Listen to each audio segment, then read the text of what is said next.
Bismillahirrahmanirrahim. Assalamualaikum warahmatullahi wabarakatuh. Kita kembali semula ke siri yang seterusnya, siri yang ke-18. Tuan-tuan, puan-puan, apa khabar? Masih teruskan kita punya ibadah puasa. Alhamdulillah, insya-Allah. Untuk mengisi sedikit ruang, kita teruskan perkongsian kita daripada buku ini, tuan-tuan, puan-puan. Anda bisa berbicara. Dan kali ini tahap yang ketiga. Ini tahap yang agak tinggi kan, yang kita telah lalui. Ini yang kita ingin bincangkan hari ini adalah berkaitan dengan bina gambaran. Kalau sebelum ini, tuan-puan, sebelum kita bermula, mungkin boleh rakan-rakan yang sedang menonton sila kongsikan dengan rakan-rakan yang lain live ini supaya ramai lagi yang boleh melihatnya, insya-Allah. Sekali lagi, saya Muhammad Syarif Rahman daripada Ilmu Bercakap, page Ilmu Bercakap, yang sentiasa akan kongsikan, dan kita dalam misi kita untuk habiskan buku ini, bedah buku ini. Anda bisa berbicara, begitu juga di cross post kepada page Kelab Pidato Perdana Antarabangsa Kepentas. InsyaAllah, saya daripada Kepentas Kuala Terengganu. Kuala Terengganu, insyaAllah. Daripada mana anda sedang lihat live ini, sila komen dan kongsikan dengan rakan-rakan yang lain. Silakan, siapa yang nak komen dulu, kita boleh sampaikan ucapan pun boleh. Melalui komen-komen anda saya bacakan, insya-Allah. Saya bacakan komen anda dan ucapan anda kepada rakan-rakan Kepentas, contohnya rakan-rakan lain juga di halaman Facebook ini. Alhamdulillah, insya-Allah kita nak bicarakan topik petang ini daripada buku ini, bina gambaran. Boleh kita mulakan? Komen situ boleh? Boleh, insya-Allah. Ya, komen. Ya, insya-Allah. Terima kasih.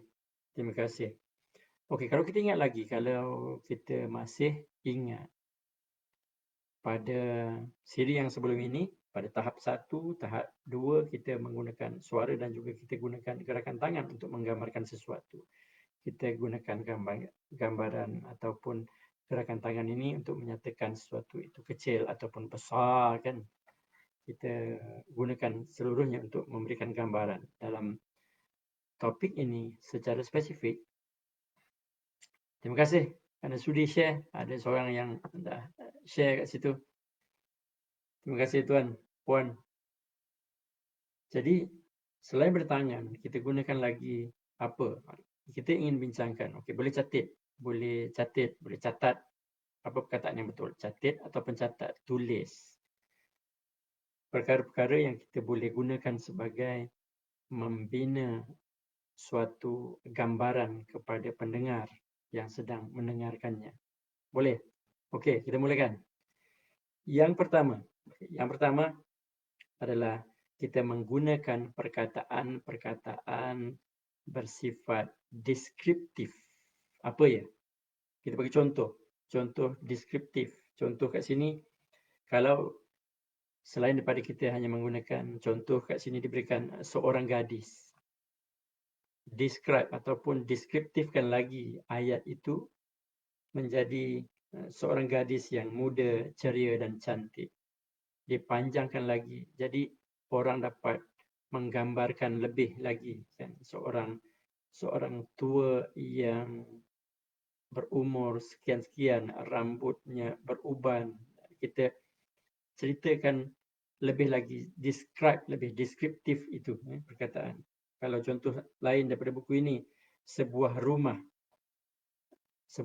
dipanjangkan, dideskriptifkan lagi, sebuah rumah batu merah.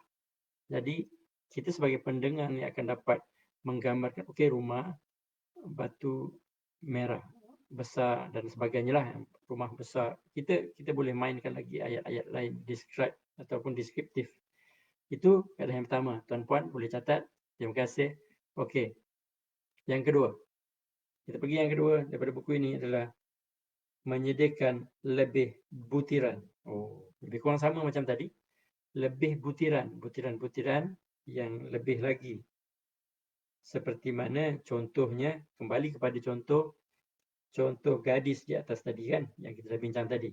Anda boleh pergi jauh lagi untuk menerangkan sifat jasmaninya. Oh, rambutnya bagaimana kan, ataupun bertudung litup, warna tudungnya dan sebagainya kan. Rambut hitam panjang, yang ini dan contohnya rambut hitam panjang, mata yang besar, lagi tajam serta kulit licin halus. Ini diperincikan lebih lagi. Begitu juga dengan tajuk topik rumah tadi, rumah sebuah ataupun rumah tadi tu kita tambah lagi pagar yang megah, taman yang terjaga rapi. Nampak? Jadi gambaran kita yang mendengar ni sebuah rumah batu merah tadi tu, bata merah tadi tu, lepas itu ada pagarnya yang megah, taman yang terjaga rapi. Jadinya perincian itu yang kita lebihkan lagi, butiran itu kan. Yang ketiga, ini teknik yang ketiga adalah memberi contoh konkret. Contoh konkret dalam kita memberikan gambaran ini. Contohnya, selain dia hidup dalam kemiskinan yang hina. Itu ayat yang, dan kita boleh katakan dia sentiasa terdedah kepada kelaparan, kesejukan dan penyakit. Jadi kita berikan contoh konkret itu untuk tambahkan lagi rencah dalam cerita tadi tu kan. Macam contoh yang satu lagi, itu orang miskin kan, kalau yang kaya contohnya, dia kaya. Dia boleh membeli belah di kedai-kedai mewah, makan di restoran yang baik dan bercuti di tempat yang mahal. Jadinya perincian tentang suatu perkara itu diberikan contoh yang lebih-lebih lagi kan. Itu 3 cara sudah kita bincangkan daripada buku ini. Begitu juga yang 4, 5 ini saya ingin teruskan, lanjutkan perbincangan kita. Dia ada 6 rupanya daripada buku ini. Kita dah ceritakan 3, kita tunggu 3 lagi. 3 lagi. Sambil itu, saya Muhammad Syarif Rahman daripada Kepentas Kuala Terengganu. Sentiasa berkongsi di page Ilmu Bercakap, begitu juga dengan page Kepentas ataupun Kelab Pidato Perdana Antarabangsa. InsyaAllah, kongsi-kongsikan dan mungkin boleh komen daripada tuan-tuan perempuan, komen di situ. Ada komen, boleh komen. Kita boleh baca komen daripada tuan-tuan, puan-puan. InsyaAllah. Daripada mana? Ikuti live ini. Alhamdulillah. Alhamdulillah. Terima kasih. Okey, kita teruskan. Boleh? Boleh kita teruskan? Kita teruskan kepada perkara ataupun teknik ataupun cara yang keempat. Yang keempat, iaitu menggunakan perumpamaan. Perumpamaan dan kiasan. Kita boleh gunakan, yang ini kita boleh belajar di kaedah 8 nanti. Gunakan kiasan, gunakan retorik dan sebagainya untuk memberi rencah, memberi supaya gambaran itu semakin jelas kan kepada pendengarnya. Itu perumpamaan dan kiasan ini dalam tulisan buku ini dirujuk pula kepada kaedah 8 yang di akhir nanti, yang kita akan bincang secara terperinci. Kaedah 8 itu, kaedah retorik. Kaedah retorik. Okey, yang kelima sudah. Yang kelima adalah memberikan ataupun membuat suatu perbandingan dengan sesuatu. Tergeliat pula lidahnya. Dengan sesuatu yang biasa dengan pendengar. Apa yang biasa dengan pendengar? Contoh yang digambarkan dengan besar, tinggi, banyak dan sebagainya. Kalau kita gambarkan tingginya ataupun luasnya ataupun panjangnya kilang itu, besarnya kilang itu kalau nak digambarkan seluas 3 kali padang bola. Jadi orang dapat gambarkan, okey, 3 kali padang bola. 3 kali padang bola luas tu.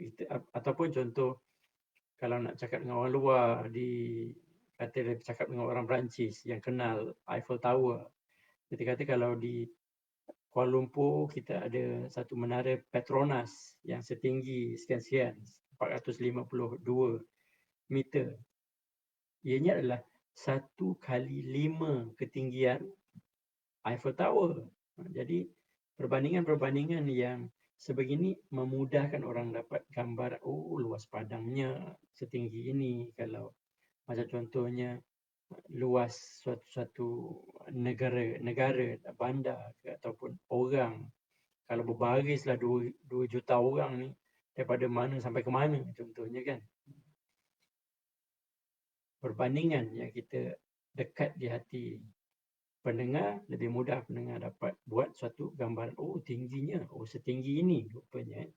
Kalau kita nak angkatkan padang bola tu ke atas, itulah 3 kali padang bola tingginya menara sekian-sekian. Dan yang terakhir tuan-tuan, puan-puan, 2 kali saya tergelincir ini. Yang keenam.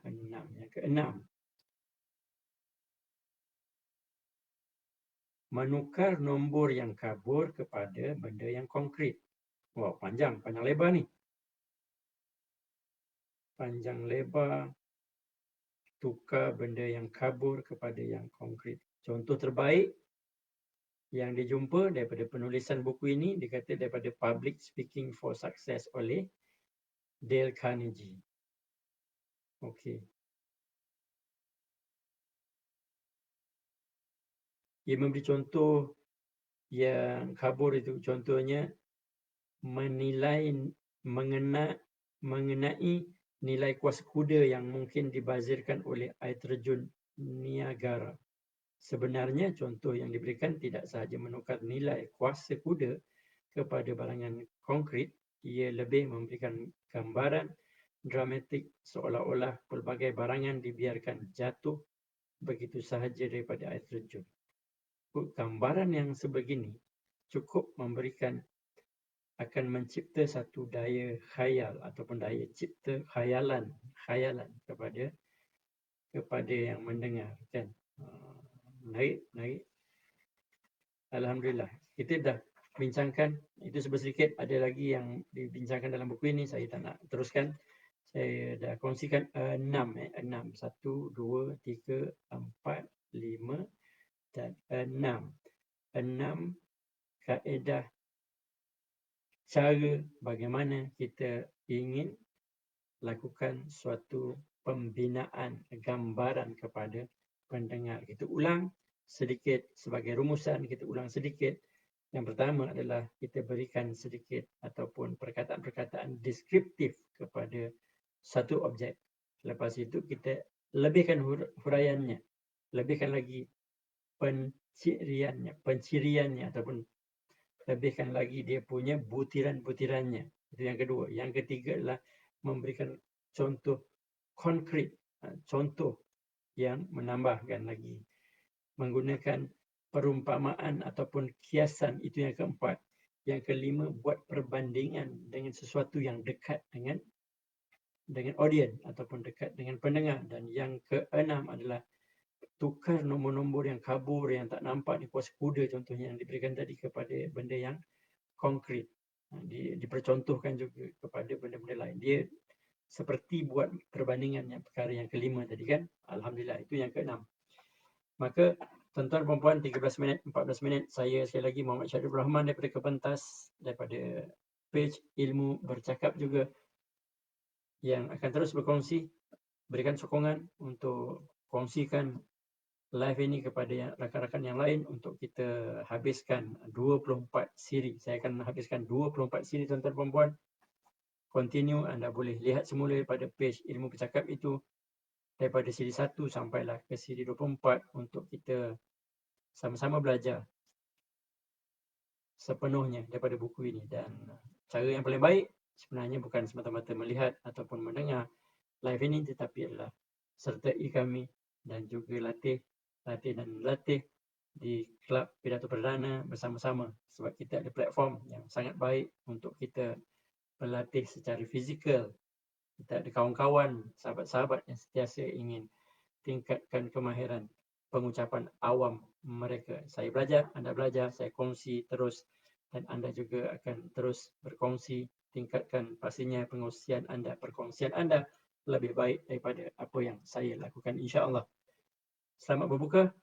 Moga-moga 6 perkara tadi mampu untuk membantu kita untuk membina suatu gambaran yang mudah dalam kita berucap. InsyaAllah. Terima kasih. Terima kasih atas kesempatan. Jumpa lagi di lain pertemuan. Jumpa lagi, insya-Allah. Kita akhiri dengan kata-kata hikmat daripada Kelab Pidato Perdana ni. Dipanggil lestarikan bahasa, senikan bicara. InsyaAllah. Jumpa lagi. Assalamualaikum warahmatullahi wabarakatuh.